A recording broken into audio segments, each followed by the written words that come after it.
주 여호와의 영이 내게 내리셨으니 이는 여호와께서 내게 기름을 부으사 가난한 자에게 아름다운 소식을 전하게 하려 하심이라.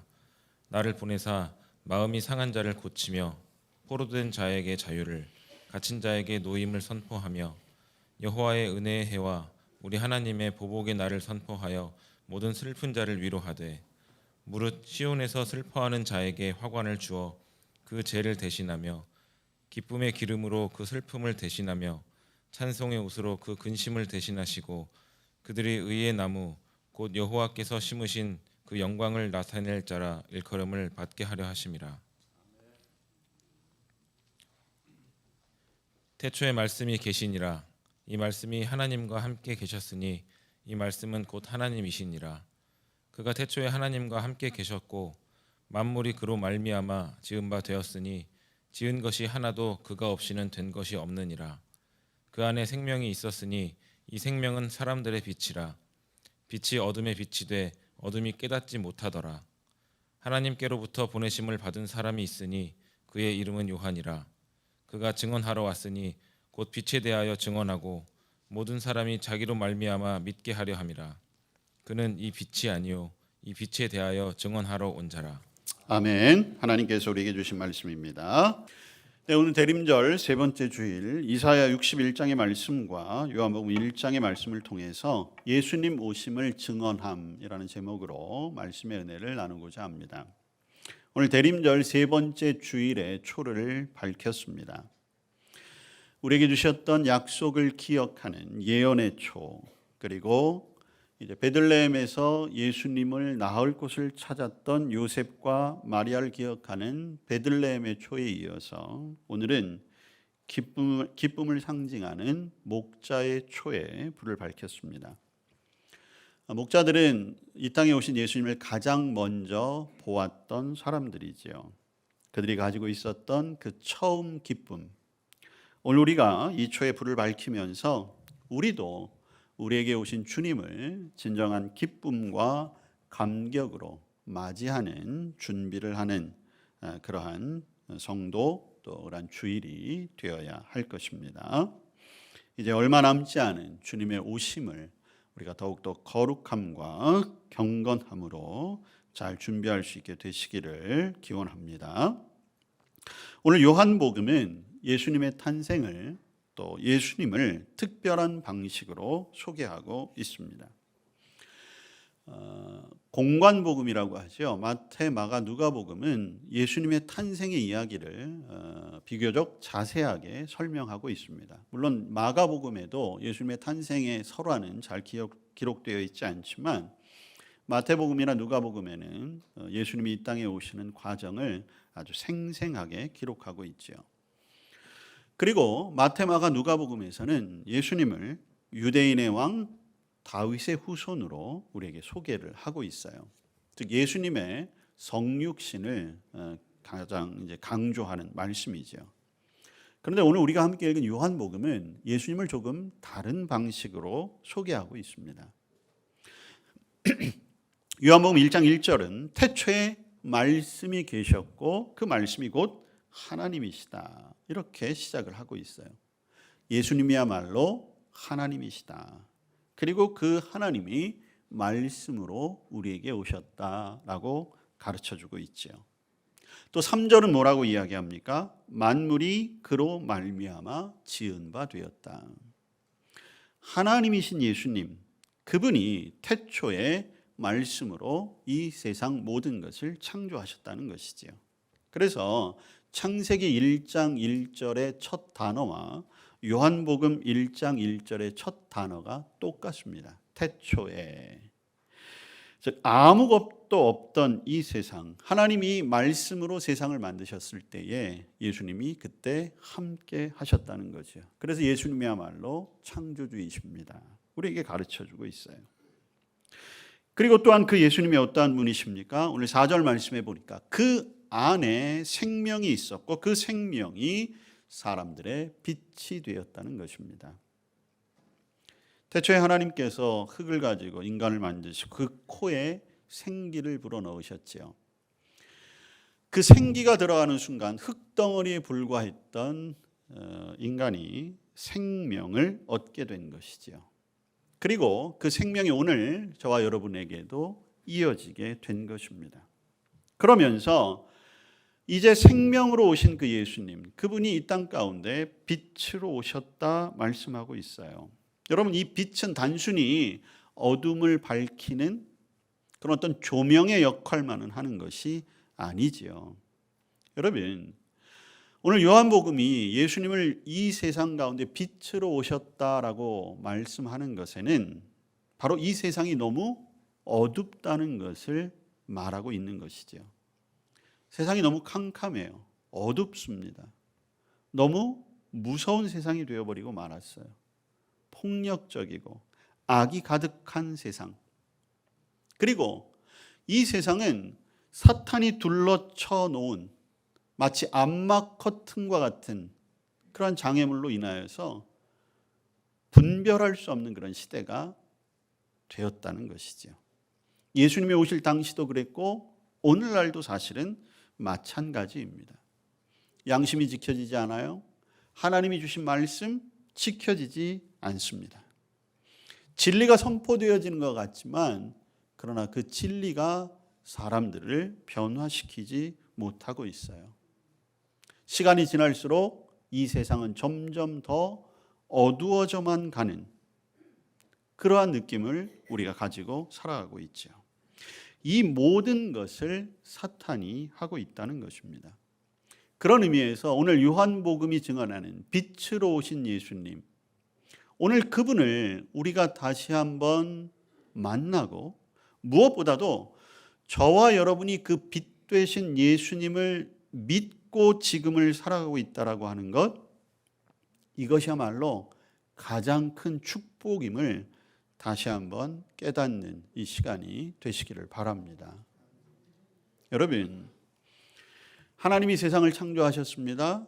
그리고 하나님이 세상을 창조하실 때 예수님이 함께 계셨습니다. 그리고 그 예수님은 우리의 생명이 되십니다. 여러분, 이것은 증명할 수 있는 게 아니에요. 그리고 이것은 오늘 우리를 설득하는 내용도 아닙니다. 이것은 선포되어진 말씀이에요. 그리고 우리는 그 말씀을 믿는 사람들인 것이죠. 자, 우리에게 설명하지도 않았고 우리를 설득하지도 않았지만 성령께서 저와 여러분에게 오셔서 그 말씀을 믿게 해주신 거예요. 여전히 이 세상은 이 말씀을 믿지 못하는 사람들이 너무나 많이 있습니다. 그런데 그 가운데 저와 여러분에게 그 말씀이 들려지고 저와 여러분이 그 말씀을 믿을 수 있게 되었다는 것, 이 어두운 세상 가운데, 타락해지는 세상 가운데, 점점 죄악으로 치닫는 이 세상 가운데 그 믿음을 가질 수 있는 것이야말로 우리에게 주어진 가장 큰 은혜요, 축복이라고 자신 있게 이야기할 수 있어야 하는 것이죠. 이렇듯이 요한복음은 예수님을 하나님으로 또 생명으로 이 세상의 창조자로 말하고 있습니다. 그리고 누구보다도 이 예수님을 기다리고 준비했던 사람, 세례 요한의 이야기를 하고 있어요. 오늘 6절 7절에 보면 하나님께로부터 보내심을 받은 사람이 있으니 그의 이름은 요한이라. 그가 증언하러 왔으니 곧 빛에 대하여 증언하고 모든 사람이 자기로 말미암아 믿게 하려 함이라. 세례 요한, 그런데 그를 7절에 보면 증언자로 이 땅에 보내셨다 말씀하고 있는 것입니다. 자, 우리 지난주에도 세례 요한의 이야기를 잠깐 나누었지요. 광야에서 주님 오실 길을 준비했던 사람입니다. 많은 사람들에게 회개의 세례를 선포했던 사람. 그 누구보다도 예수님의 오실 길을 예비하고 준비했던 사람. 그래서 우리도 세례 요한과 같이 주님의 오실 길을 준비해야 하는데 어떻게 준비해야 할까? 그게 바로 오늘의 말씀이에요. 증언자로서 준비해야 한다는 것입니다. 여러분, 세례 요한이 누구입니까? 여러분, 세례 요한은 원래 제사장의 아들이에요. 예수님과는 친척지간입니다. 예수님보다 6개월 먼저 태어났어요. 제사장의 아들이었기 때문에 제사장이 되는 것이 세례 요한의 그런 어떤 살아가야 할 길이라고 할 수가 있겠죠. 여러분, 요한, 당시에는 굉장히 흔한 이름이지요. 오늘날도 영어식으로 존이라고 하는 이름으로 많이 불려지고 있는데, 그렇게 불려지는 이유는 이름의 뜻이 좋아서예요. 요한의 이름의 뜻은 여호와는 은혜로우시다라는 뜻입니다. 아마도 세례 요한의 부모였던 사가랴, 엘리사벳은 원래 아이를 낳을 수 없었잖아요. 그런데 기적적으로 하나님께서 요한을 낳게 하셨기 때문에 그 요한의 이름을 하나님은 은혜로우시다, 그렇게 지어준 걸 겁니다. 자, 그리고 제사장 가문에서 태어났으니까 제사장이 될 준비를 했겠지요. 그런데 어느 순간 요한은 제사장의 길이 아니라 예언자, 선지자의 길을 걷게 된 거예요. 지난주에도 살펴봤듯이 낙타 털옷을 입고 메뚜기와 석청을 먹으며 세상을 등지고 광야로 들어갔어요. 그리고 그에게 주어졌던 말씀, 회개하라, 하나님의 나라가 가까이 왔다. 그 말씀을 선포했을 때 많은 사람들이 세례 요한의 말씀을 듣고 회개했고, 그리고 회개의 징표로서 요한에게 세례를 받았습니다. 자, 그러다 보니 성경에 요한이라는 이름이 많이 나오니까 그것을 구별하기 위해서 이제 요한을 세례 요한, 정확하게 하면 세례자 요한 이렇게 붙이는 게 맞겠죠. 세례 요한이 된 거예요. 나중에는 예수님도 세례 요한에게서 세례를 받으심으로 공생애를 시작하십니다. 세례 요한은 자신이 오실 메시아의 길을 준비한다는 것을 알고는 있었지만 그분이 예수님이라는 것은 예수님이 세례를 받으시기 직전까지는 몰랐어요. 그런데 예수님께 세례를 베푸는 그때에 성령을 통해 깨닫게 되었고, 그리고 세례 요한도 그 자리에서 이분이 바로 그리스도이시다, 우리가 기다리던 메시아이시다, 그리고 그 예수님의 모습을 보며 세상 죄를 지고 가실 어린 양이시다, 이렇게까지 선포할 수 있었던 것입니다. 여러분, 세례 요한은요, 자신이 왜 이 땅에 오게 되었는지, 그리고 무엇을 위해 살아야 하는지를 누구보다도 분명하게 알았던 사람이에요. 여러분, 세례 요한이 많은 사람들에게 영향력 있는 그런 말씀을 선포하고 많은 사람들이 세례 요한으로부터 세례를 받으니까 당장 당시의 제사장들, 바리새인들, 서기관들이 세례 요한에게 위협을 느끼게 된 거예요. 자기들보다도 세례 요한의 인기가 더 높아지니까.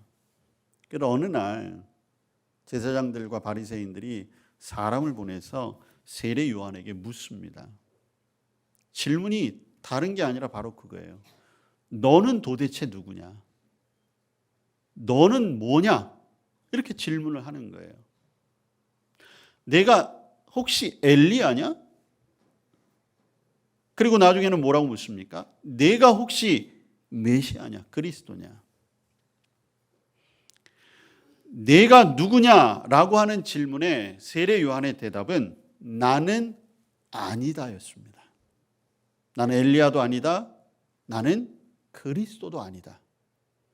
나는 그저 준비하는 사람이다. 여러분, 오늘 저와 여러분이 세례 요한에게서 배워야 할 가장 첫 번째가 바로 이거예요. 나는 누구인가? 저와 여러분이 과연 누구인가라고 하는 것입니다. 우리에게도 다 이름이 있지요. 우리 교회 공동체 안에 보면 우리에게도 다 직분이 있습니다. 그렇지만 오늘 예수님께서 혹은 성령께서 아니면 혹은 우리 주변의 사람들이 저에게 와서 여러분에게 와서 당신이 과연 누구십니까? 라고 이야기할 때 과연 우리의 대답은 무엇이어야 하는가? 목사입니다. 장로입니다. 권사입니다. 집사입니다. 그게 정말 맞는 답일까? 오늘 세례 요한은 우리에게 그 답을 가르쳐 주고 있습니다. 우리가 오늘 해야 할 답은 다름이 아닌, 자, 오늘 1장 6절에 보시면 하나님께로부터 보내심을 받은 사람, 저와 여러분은 하나님께로부터 보냄을 받은 사람이라는 것을 분명히 깨닫게 되시기를 바랍니다. 우리의 정체성이에요. 우리의 본질이라고 할 수 있을까요? 나는 하나님이 보내신 사람이다. 여러분, 이게 왜 중요하냐 하면 오늘날 우리가 믿음의 공동체 안에서 믿음의 길을 걸어가고 있잖아요. 그런데 나는 하나님이 보내신 사람입니다 라고 하는 것 이전에 우리 안에 나는 목사입니다. 나는 장로입니다. 나는 권사입니다. 나는 집사입니다. 혹은 나는 회장입니다. 나는 무슨 부장입니다. 이렇게 변질된 거예요. 그러다 보니까 그럼 내가 무엇을 해야 하는 거지? 내가 어떤 책임을 다해야 하는 거지? 믿음의 길을 가면서도 믿음의 공동체 안에서도 내가 해야 하는 일에 집중이 되는 거예요. 자, 그러다 보니까 어떻게 됩니까? 성도들이 믿음 생활이 행복하지가 않은 거예요. 때로는 교회 오는 것, 그리고 하나님 앞에 서는 것, 주님의 일을 하는 게 너무 부담스러워요. 때로는 맡겨진 일을 잘 해내니까 사람들이 칭찬도 해주고 인정도 해주고 손뼉도 쳐주니까 좋아요. 보람도 있어요. 근데 그때뿐이에요. 성도는 행복하지 않습니다. 교회는 교회대로 부흥하거나 성장하는 게 아니라 자꾸만 일에 집중하게 되는 거예요. 왜 그렇습니까? 내 정체성, 내 본질을 잃어버린 채 해야 할 일에만 집중하기 때문이에요. 그래서 오늘 우리는 내가 누구인가로 돌아가야 합니다. 나는 하나님이 보내신 사람이다. 그게 그거 아닙니까? 라고 할 수 있겠지만 아니에요. 여러분, 세례 요한이 너는 가서 주의 오실 길을 예비하라, 그 일을 가지고 간 게 아니에요. 오늘 말씀에 분명히 이야기하잖아요. 하나님께로부터 무작정 보내심을 받았어요. 제사장이라고 하면, 제사장의 아들이라고 하면, 앞으로 제사장으로 살아갈 거라고 하면 분명한 자기의 직분도 있고 일도 있어요. 그리고 그것은 그에게 특권이기도 했습니다. 그런데 하나님이 그를 보내셨어요. 광야로 보내셨어요. 좋은 옷, 제사장의 화려한 옷 다 벗겨내시고 낙타 가죽, 낙타 털로 만든 옷을 입히셨어요. 좋은 음식 다 못 먹게 하시고 메뚜기와 석청, 거친 음식을 먹게 하셨습니다. 많은 사람들의 존경과 추앙을 받는 제사장의 자리에서 내려오게 하신 채 광야 아무도 없는 곳에서 살아가게 하셨어요. 그것이 보내심의 자리였어요. 만약 세례 요한이 나는 사람들을 회개시켜야 돼, 이제 메시아가 오신다고 하니까 나는 그 길을 예비해야 돼, 준비해야 돼, 그 일로 광야로 나가야 돼 라고 했으면 광야가 너무 싫었을 거예요.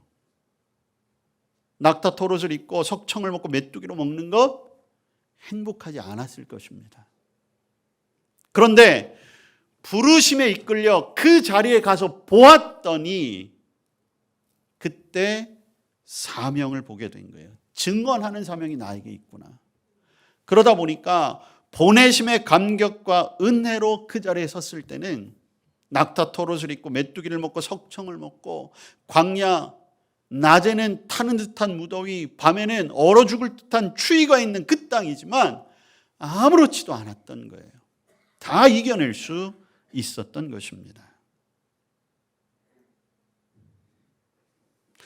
내가 가서 이러저러한 일을 해야지가 아니라 가라고 하셨으니까 그곳에 갔을 때에 거기에서 발견되어지는 그 사명, 그것을 감당했을 때 그것이 우리가 본래 이 땅에 보내진 목적이고 우리가 해야 할 일이라는 것이죠. 그래서 세례 요한은 주님을 증언하는 일, 그것이 언제나 기쁜 일이었고 그것이 언제나 그에게는 힘이 되는 말씀의 선포가 되어진 것입니다. 그리고 세례 요한은 온 힘을 다해서 세상 사람들의 마음을 가로막고 있는 죄와 어둠의 커튼을 걷어내고 그 가운데 빛으로 오신 예수 그리스도, 그분을 맞아들일 것을 많은 사람들에게 선포할 수 있었던 것입니다. 여러분, 이 대림절 세 번째 주일을 맞이하며 저와 여러분의 이 믿음의 정체성을 다시 한번 확신하시기를 바랍니다. 나를 이 땅에 보내신 이유, 주님께서 나를 이곳에 보내셨구나. 주님께서 나를 우리 가정에 보내셨구나. 주님께서 나를 우리 직장에 보내셨구나. 주님께서 나를 이 일터에 있게 하셨구나. 그렇게 되었을 때 그곳에서 할 일이 보여지게 되는 것이에요. 세례 요한이 보내심에 순종하여 광야로 나갔을 때 자신이 외치는 자의 소리가 되어야 한다는 사명을 발견했고 그 사명을 감당하게 되었던 것입니다. 세례 요한도 예수님의 오심을 기다렸던 사람이에요. 메시아가 오시기를 간절하게 바랬던 사람이었습니다. 서두에도 말씀드렸지만 그분이 예수님이라는 것은 몰랐어요. 그런데 하나님이 광야로 보내셨고 그곳에서 그 길에 오실 분이 있다는 것을 가르쳐 주셨고 그리고 그 오실 분이 있다는 것을 확신하며 열심히 선포했더니 결국 세례 요한도 예수님을 만나는 축복을 누리게 되었고 예수님의 머리 위에 손을 얹고 세례를 줄 수 있는 그 축복도 누리게 된 것입니다. 여러분, 저와 여러분도 주님 오심을 기다리고 있지 않습니까? 세례 요한은 이 땅에 처음 오신 예수님, 그분의 길을 준비하지만 저와 여러분은 이제 다시 오실 주님의 그 길을 위하여 이 땅에 보내심을 받은 사람들이에요. 그렇다라고 한다면 오늘 저와 여러분이 보내심을 받은 이 자리에서 우리도 증언자의 사명을 감당해야 하는 것이지요. 자, 그렇다면 저와 여러분이 과연 무엇을 증언할까? 여러분, 증언자는 증언의 내용이 중요하잖아요.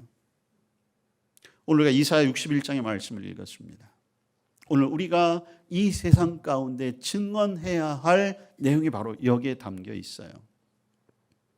오늘 이사야 61장 1절 주의 영이 내게 내리셨으니 이는 여호와께서 내게 기름을 부으사 가난한 자에게 아름다운 소식을 전하게 하려 하심이라. 나를 보내사 마음이 상한 자를 고치며 포로된 자에게 자유를, 갇힌 자에게 노임을 선포하며 2절에 보시면 여호와의 은혜의 해와 우리 하나님의 보복의 날을 선포하여 모든 슬픈 자를 위로하되. 여러분, 이 말씀은 이사야 선지자, 예수님이 오시기 700년 전에 활동하던 이사야 선지자에게 임했던 하나님의 말씀이에요. 여기 61장 1절에 주 여호와의 영이 내게 내리셨으니 라고 하니까 이 말씀이 마치 이사야를 통해서 이 말씀이 성취되는 것처럼 보여지지만 이사야는 하나님의 말씀을 맡은 자잖아요. 결국 이 말씀은 이사야를 통해 예수 그리스도를 통해서 성취되어졌어요.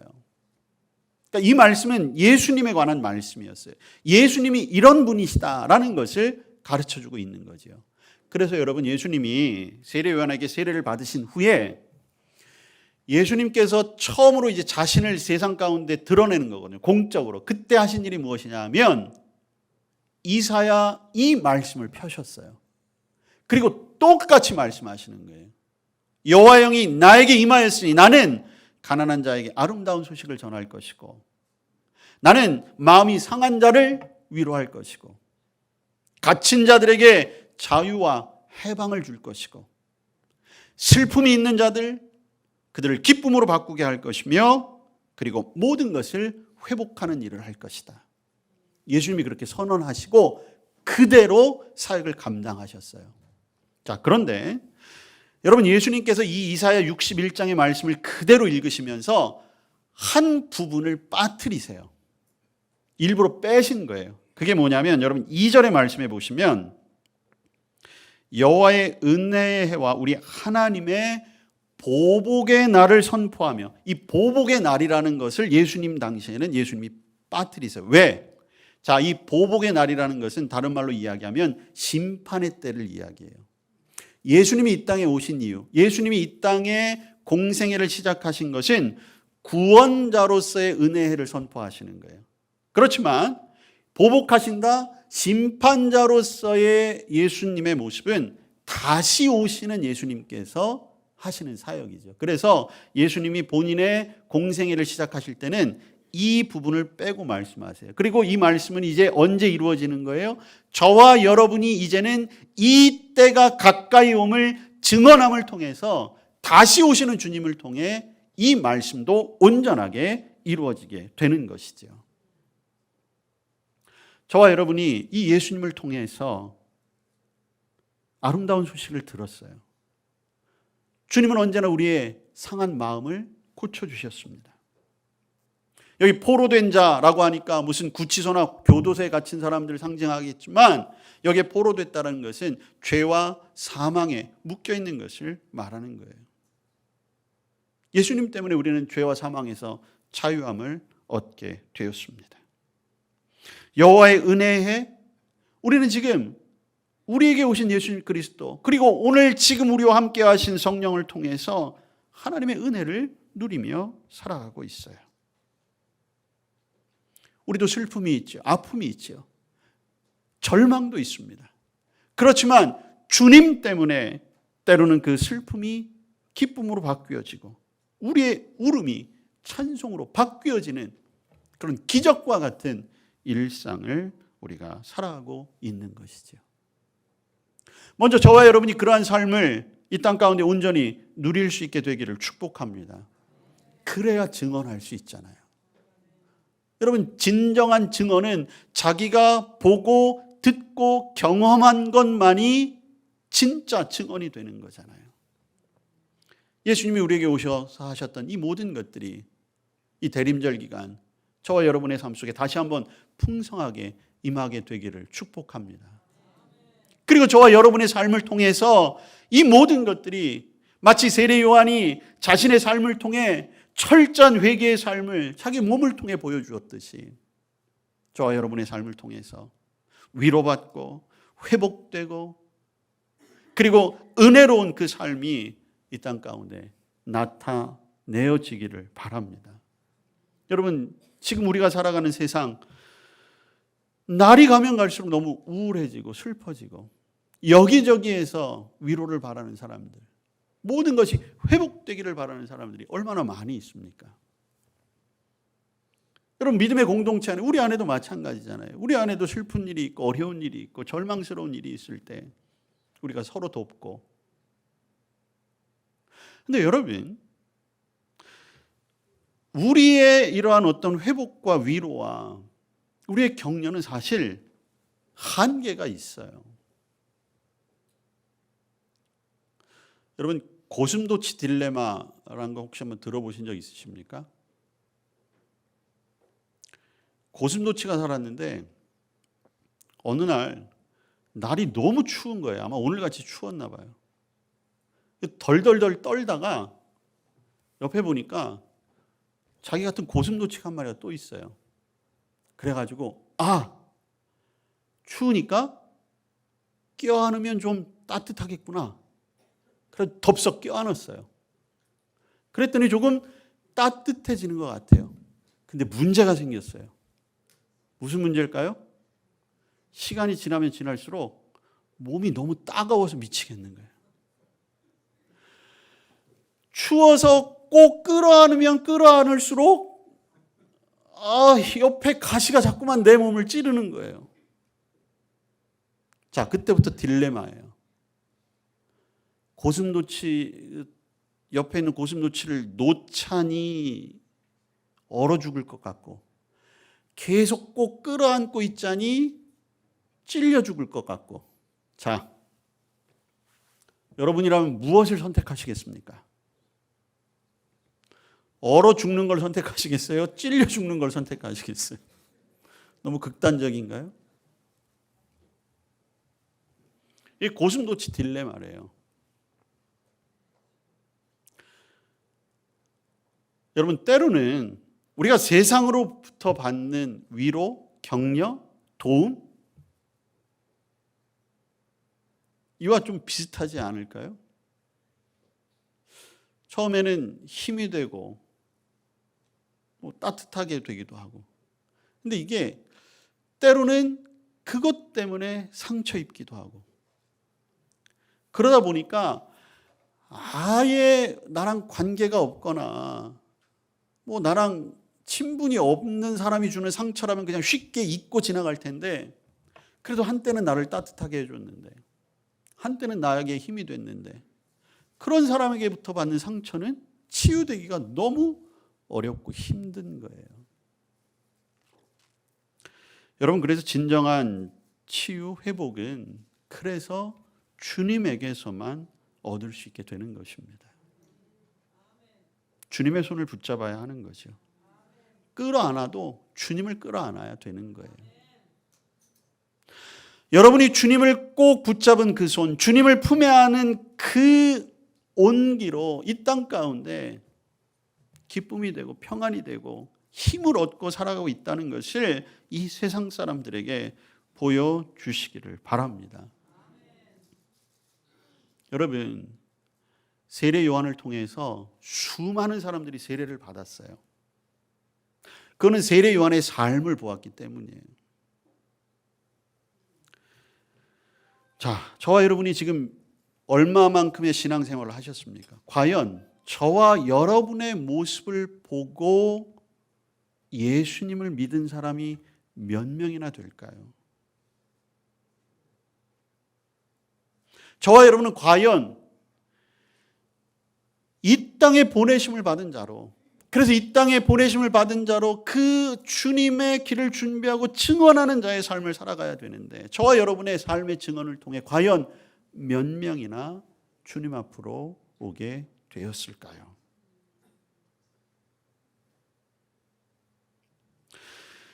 오늘도 우리에게 오셔서 위로하시고 우리를 슬픔에서 건져내시고 절망을 소망으로 바꾸어 주시는 그 믿음의 능력이, 그리고 그 은혜가 여러분들의 삶에 충만하게 되시고, 그 가운데 주님이 나를 이 땅에 보내셨구나, 그리고 내가 있는 그곳에서 주님의 오실 길, 이제 다시 이 땅에 오셔서 이 땅을 온전한 하나님의 나라가 되게 하시고 이 땅의 모든 죄악을 심판하실 텐데, 그 주님을 준비하고 증언하는 자로서의 삶을 살아가게 하셨는데, 과연 내가 그 자리에 온전히 서 있는지, 대림절 기간 우리를 스스로 돌아볼 수 있는 복된 시간들이 되시기를 바랍니다. 예수 그리스도의 오심 안에서 우리가 희망을 잃지 않고 우리의 유일하시고 참되신 구원자, 우리의 온전한 치유자, 그리고 우리를 진정한 자유와 해방을 맛보게 하시는 그 주님, 그래서 이 땅 가운데 희망을 잃고 살아가는 모든 사람들에게 그 주님 오심을 전하고 증언하며 우리 역시 그 주님을 기다리는 믿음의 성도들 다 될 수 있기를 주님의 이름으로 축복합니다. 주님 우리를 이 땅 가운데 보내셨습니다. 부족하지만 우리의 삶을 통해 주님 오심을 증언하기를 원합니다. 우리가 먼저 주님 만나게 하시고 이 어둠 가운데 빛으로 오신 주님을 온전히 증언하게 하옵소서. 예수님 이름으로 기도합니다. 아멘.